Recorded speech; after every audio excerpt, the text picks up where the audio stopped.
오늘은 분별의 신앙이라는 제목으로 함께 말씀을 나누도록 하겠습니다.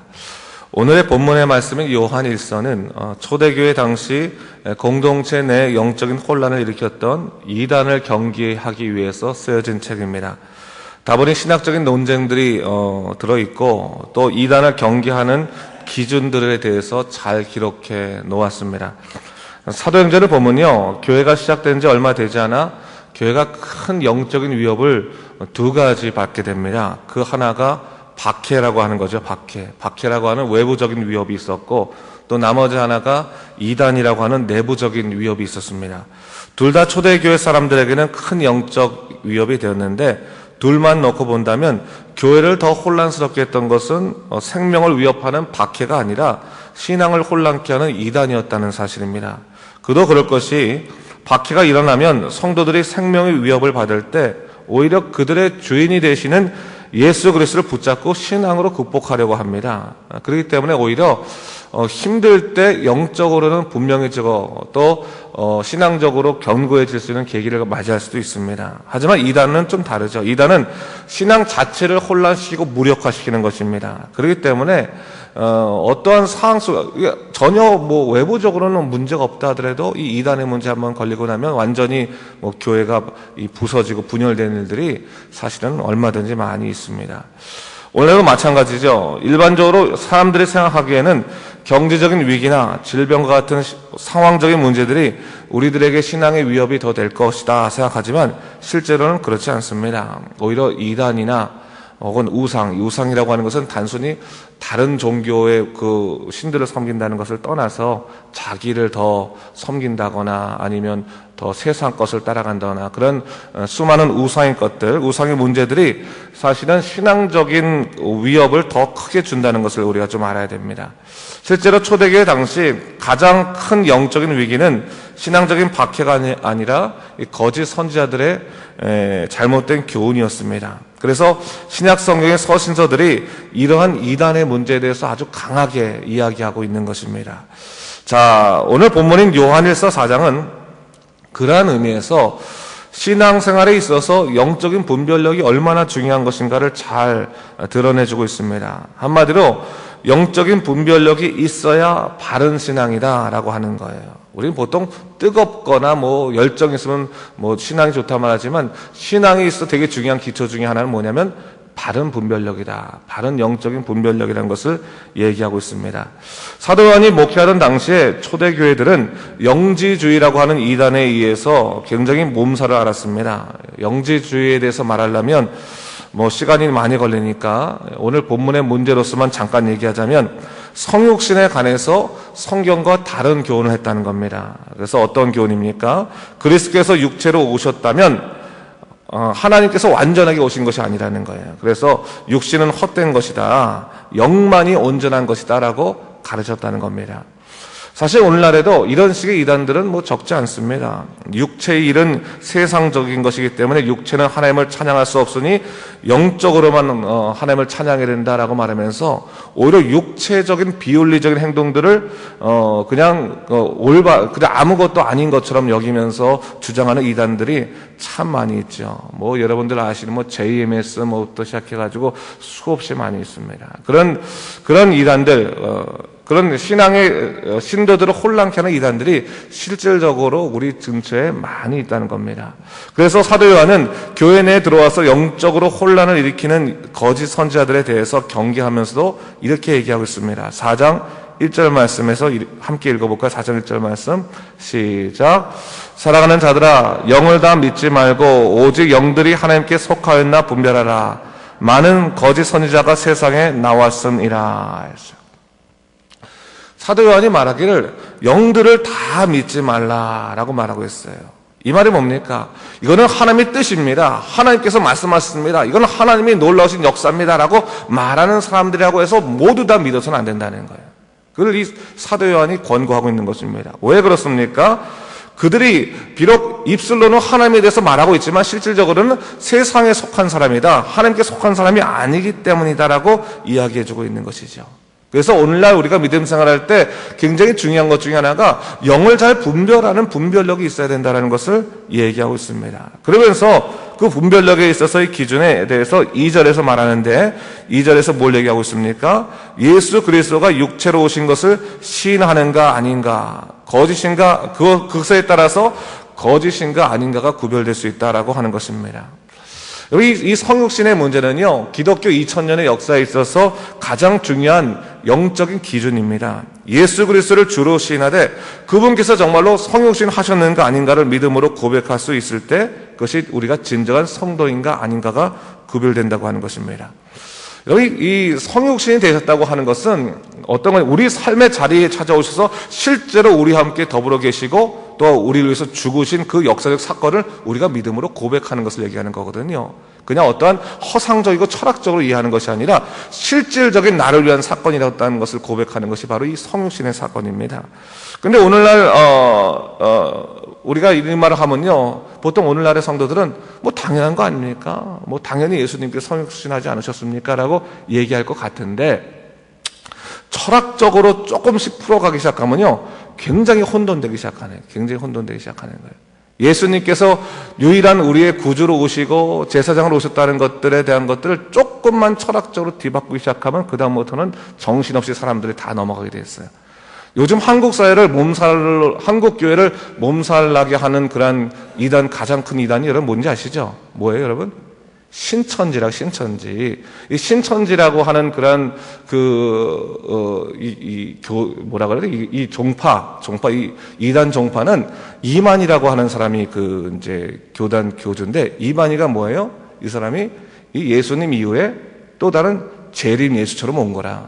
그렇기 때문에 이만희가 죽기 전에 14만 4천 명의 사람들이 다 승천할 수 있는 거예요. 그러니까 그때 이만희 죽기 전에 14만 4천 명이 딱 채워져야지만 그들이 전부 다 하늘나라에 승천하기 때문에 요즘 이만희가 아프잖아요. 몸이 아프니까 이만희가 죽으면 그 종말이 이게 계속 뒤로 가는 거예요. 뒤로 연기가 되는 거예요. 그러니까 종말이 오기 전에 이만희가 죽기 전에 14명 4천 명을 채우기 위해서 교회 안에 들어가서 교회를 분열시켜서 거기 있는 사람을 채우는 거예요. 그래서 채울 때마다 번호표를 주는 거지. 당신은 몇 번째다. 그러니까 이 사람들이 실제로 이단에 빠지고 나서 이게 진짜 거짓을 떠나서 번호표를 받았으니까 자기는 구원받았다고 생각하는 거 아니겠습니까?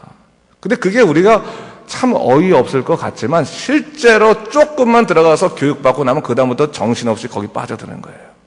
이단이 그렇습니다, 여러분. 이게 어떻게 보면 다 예수님께서 유일한 구세주 되신다고 하는 것을 부인하는 그런 모든 것이라고 볼 수 있어요. 그래서 여러분, 위험한 것 중에 하나가 뭐냐면 교회에서 허락하지 않은 성경 공부 함부로 하는 거 아닙니다, 여러분. 그거 한국 교회에서는 이미 그게 다 지정이 돼 있어요. 자기가 무언가 듣고 싶다고 해서 인터넷에서 아무거나 들어서는 안 되는 거예요. 성경 공부 아무거나 해서는 안 되는 거예요. 왜냐하면 너무나 많은 이단에 관한 것들, 예수님이라고 말하면서 입술로는 예수님입니다, 예수님의 능력입니다라고 말하면서 사람을 혼란케 하는 수많은 이단들이 정말로 많이 있어요. 여러분, 우리가 착각하기 쉬운 게 뭐냐면 사단은 예수 그리스도란 말을 못한다고 생각하는 거예요. 여러분, 그렇지 않아요. 사단도 얼마든지 예수 그리스도라고 말하면서 우리를 혼란시킬 수 있는 거예요. 아니, 예수님 모습을 갖고 우리 안에 와서 우리로 하여금 환상이라고 말하지만 그것이 예수 그리스도가 아니라 잘못된 영일 수도 있다는 것을 여러분, 우리는 기독교 역사에서 얼마든지 찾아볼 수가 있어요.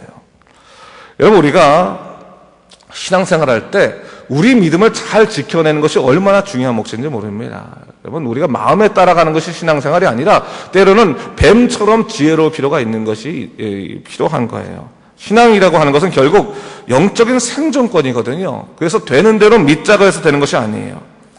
여러분, 사단처럼 부지런한 존재가 없습니다. 영적인 틈이 나길 기다려서 영적인 틈만 딱 나면 거기에 틈새를 끼고 들어가서 우리를 망가뜨리는 것이 이게 사실은 사단의 역할이라. 그렇지 않겠습니까? 그래서 여러분, 신천지도 보면요, 요즘은 지능적으로 돼가지고 거의 10년이 뭐예요? 거의 훨씬 그 이전부터 자기네들 사람들을 갖다 신학교로 보내가지고 신학교에서 공부를 시켜가지고 목사를 만들어가지고 그 목사를 파송하는 경우도 있고, 또 한국교회에서는 어떠한 일도 있냐면 갑작스레 와갖고 누군가 열심히 정말 주님을 위해서 일하면 다 덜컥 겁이 난다는 거예요. 새 가족이 열심히 일하면 겁이 난대요. 저 사람이 진짜 믿음의 사람인가 아니면 이단에서 보낸 사람인가 걱정돼가지고. 그러나 어떻게 보면 영적인 혼란의 세계에 우리가 빠져있다는 것을 우리가 좀 알 필요가 있습니다. 뱀처럼 지혜로워야 되는 거예요. 여러분, 그런데 잘 아실 게 뭐냐면, 여러분, 이단이 왜 파고들겠습니까? 그걸 좀 우리가 알아야 되는데, 교인들의 특성 중에 하나가 뭐냐면 묻어가려고 하는, 다른 사람들에게 묻어가려고 하는 특징이 있습니다. 예수 그리스도를 정말 인격적으로 만나서 나의 구주로 내가 고백하고 살아가는 것이 아니라 그냥 내가 이 공동체 안에서만 내가 어련히 묻어가면서 천국 가려니 생각하면서 예수님을 만나지 아니하고 평생 신앙인으로 살아가지도 못하면서 붙어있는 사람들이 있을 수 있기 때문에 이 교회에 이단들이 파고들 수 있는 여지가 있다고 하는 거예요. 여러분, 교회가 분명히 구원의 공동체이고 그렇기 때문에 예수 그리스도의 십자가의 구원을 받고 영접한 사람들의 모임이라 말할 수 있지만, 여러분, 그렇다고 해서 전혀 예수에 대해서 관심도 없고 신앙적인 것에 전혀 관심이 없는 사람들까지 묻어갈 수 있는 공짜 버스는 아니라는 것을 항상 기억해야 되는 거예요. 여러분, 우리가 왜 교회를 말할 때 보이는 교회, 보이지 않는 교회라고 말하는지 아세요? 보이는 교회, 보이는 교회는 언제나 불완전하기 때문에 그런 거예요. 이 교회는, 이 보이는 교회, 이 보이는, 우리가 눈에 보이는 교회는 이 안에 언제든지 사단이 침략할 수가 있고 잘못된 사람이나 예수에 관계 없는 사람들도 들어올 수 있기 때문에 보이는 교회가 불완전하다고 말하면서 결국 우리가 어떤 교회를 추구해야 됩니까? 보이지 않는 교회, 예수 그리스도가 주가 되시고 구원의 백성들이 모이는 이 보이지 않는 교회를 추구해야 됩니다라고 말하는 거예요, 사실은. 그래서 이 보이는 교회, 보이지 않는 교회, 이것을 이게 두 개 나누는 거란 말이에요. 바로 그런 의미에서 사도 요한이 오늘 얘기하고 있는 겁니다. 너희가 거짓 영을 구별할 수 있어야 됩니다 라고 얘기하면서 쭉 그 거짓 영에 대해서 말하면서 6절에서 뭐라고 말하고 있습니까? 네, 너희가 진리의 영과 미혹의 영, 이것이 이게 나눠진다 라고 하는 거예요. 진리의 영과 미혹의 영과 나눈다. 그러면서 또 하나의 기준을 말하고 있죠. 7절 말씀 보니까 뭘 얘기하고 있냐면 사랑에 관해서 이야기하고 있는 것을 볼 수 있습니다. 자, 7, 8절 말씀 한번 읽어볼까요? 7, 8절 말씀 읽겠습니다. 시작.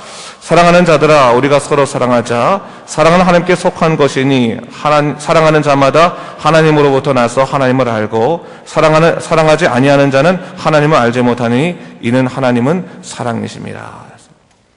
많이 아는 구절이시죠? 근데 여러분, 이 7절부터 말할 때 사랑을 얘기하고 있는 이유가 있어요. 이 사랑이 신의 성품이라고 하는 건데, 근데 여러분 또 이런 생각 해볼 수 있잖아요. 우리 신앙생활 할 때, 야, 저 사람은 예수 열심히 믿는 것 같은데 사랑이 없으니까 그러면 가짜 영이겠네, 잘못된 영이겠네, 그렇게 하면서 우리 스스로가 딱 정죄할 수도 있는데 그거는 아니고요.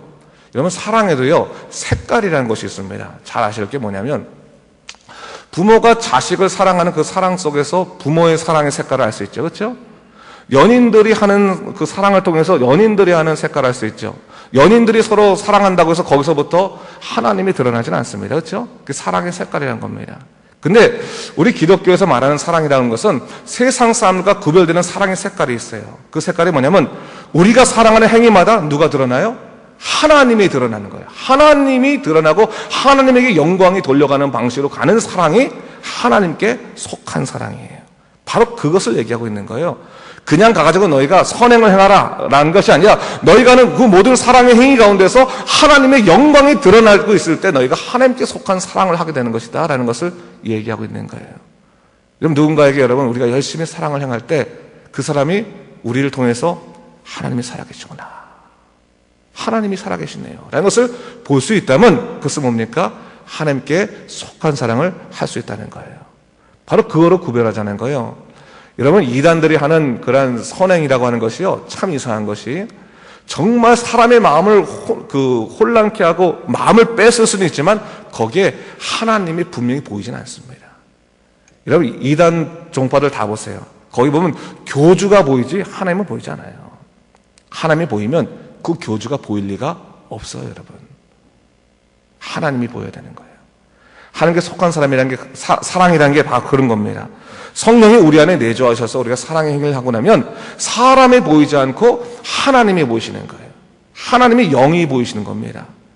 내가 한번 선행을 했다고 해서 그 선행이 하나님의 놀라우신 역사를 누리는 것이 아니에요. 하나님의 사람들은 사랑의 행위를 통해서 뭐예요? 하나님이 드러나시고 하나님의 영광 받으시는 것들이 보여지고 그들의 말 한마디에서부터 하나님이 너무나 살아계시구나, 우리를 주관하시는 것을 체험하게 된다는 것입니다. 바로 그것을 얘기하고 있는 것이죠. 자, 오늘 우리 사도 요한이 말하는 이 본문의 말씀을 우리가 잘 좀 기억해야 될 필요가 있는 거예요. 여러분, 이 사도 요한일서가 AD 한 100년경에 쓰였다고 얘기하는데, 이 사도 요한이 에베소의 감독으로 있을 때 쓰였다고 합니다. 근데 그 시대 때 교회가 얼마나 많이 혼란됐겠습니까? 여러 가지로 교회가 굉장히 어지럽히고 혼란됐다는 거예요. 왜? 더욱더 강성해져야 그때, 교회가 견고할 때 그때. 그 말은 뭐냐면 여러분, 은혜가 넘치는 곳에 뭐예요? 시험도 넘치는 거예요. 항상 알아야 돼요. 교회가 하나님 안에서 일을 하려고 할 때, 성장하거나 교회가 무엇인가 하나님 앞에 정말 주님 내가 일하고 싶습니다라고 할 때는 언제나 뭐예요? 항상 영적인 시험거리는 동시에 생겨나게 되는 것입니다. 그럴 때 여러분, 우리가 어떻게 믿음을 지켜낼 것인가를 잘 알기 위해서는 분별할 수 있는 영이 있어야 돼요. 분별할 수 있는 영. 속지 말고 오늘도 하나님이 무엇을 원하시는지 잘 분별해서 믿음으로 강건하게 신앙생활 하시는 여러분 되시길 주님의 이름으로 축원합니다.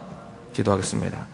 주님 감사합니다. 하나님께서 또한 우리 요한일서의 말씀을 통해서 분별의 신앙에 대해서 배웠습니다. 주 하나님 아버지, 믿음 생활 잘하는 것, 무조건 이것저것 많이 듣고 무조건 뜨거운 것이 믿음 생활 잘하는 것인 줄 아는데 그것이 아니라 영을 잘 분별하고 하나님 보시기에 아름다운 온전한 굳건한 경건한 믿음 생활하는 것이 중요하다는 것을 우리가 말씀을 통해 배웠습니다. 주 하나님 아버지, 나를 돌아보기도 하시고 믿음으로 굳건한 온전한 삶 되시도록 인도하여 주시옵소서. 감사드리며 예수님 이름으로 기도드립니다. 아멘.